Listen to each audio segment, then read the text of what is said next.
Hi, ಹೇಗಿದ್ದೀರಾ? ಬನ್ನಿ ಇವತ್ತು KFC ಚಿಕನ್ ಮನೇಲಿ ಯಾವ ಥರ ಮಾಡೋದಂತ ನೋಡೋಣ.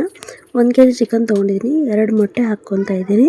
ಮತ್ತು chicken masala 1 spoon, mutton masala 1 spoon, ಶುಂಠಿ ಬೆಳ್ಳುಳ್ಳಿ ಪೇಸ್ಟ್ 1 ಟೇಬಲ್ ಸ್ಪೂನು, ಮತ್ತು ಖಾರದ ಪುಡಿ 1 ಸ್ಪೂನು ಹಾಕ್ಕೊಂಡು ಗರಂ ಮಸಾಲ ಒಂದು 1/2 ಸ್ಪೂನ್ ಹಾಕ್ಕೊಳ್ಳಿ. ಹಾಕ್ಕೊಂಡು ಚೆನ್ನಾಗಿ ಮಿಕ್ಸ್ ಮಾಡಿ ಸ್ಪೂನಲ್ಲಿ ಮಿಕ್ಸ್ ಮಾಡೋಕ್ಕೆ ನಿಮ್ಗೆ ಕಂಫರ್ಟಬಲ್ ಆಗಿಲ್ಲ ಅಂದರೆ ಕೈಯಲ್ಲಿ ಚೆನ್ನಾಗಿ ಮಿಕ್ಸ್ ಮಾಡಿಬಿಟ್ಟು ಚಿಕನ್ ಹಾಕ್ಕೊಂಡು ಮ್ಯಾರಿನೇಟ್ ಮಾಡೋಕ್ಕೆ ಕ್ಲೀನಾಗಿ ಒಂದು 10 ನಿಮಿಷ ನೆನೆಬೇಕು ಚಿಕನು. ನಂತರ ಹಸಿಟ್ಟು ರೆಡಿ ಮಾಡ್ಕೊಳ್ಳೋಣ ಬನ್ನಿ.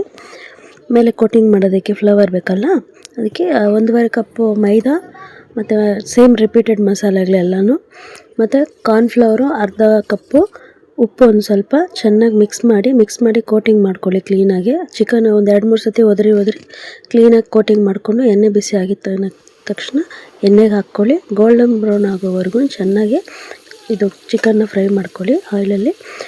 ನೋಡಿ, ಟ್ರೈ ಮಾಡಿ ಹೇಗಿದೆ ಅಂತ ಕಮೆಂಟ್ ಮಾಡಿ, ಲೈಕ್ ಮಾಡಿ, ಶೇರ್ ಮಾಡಿ, ಸಬ್ಸ್ಕ್ರೈಬ್ ಮಾಡಿ.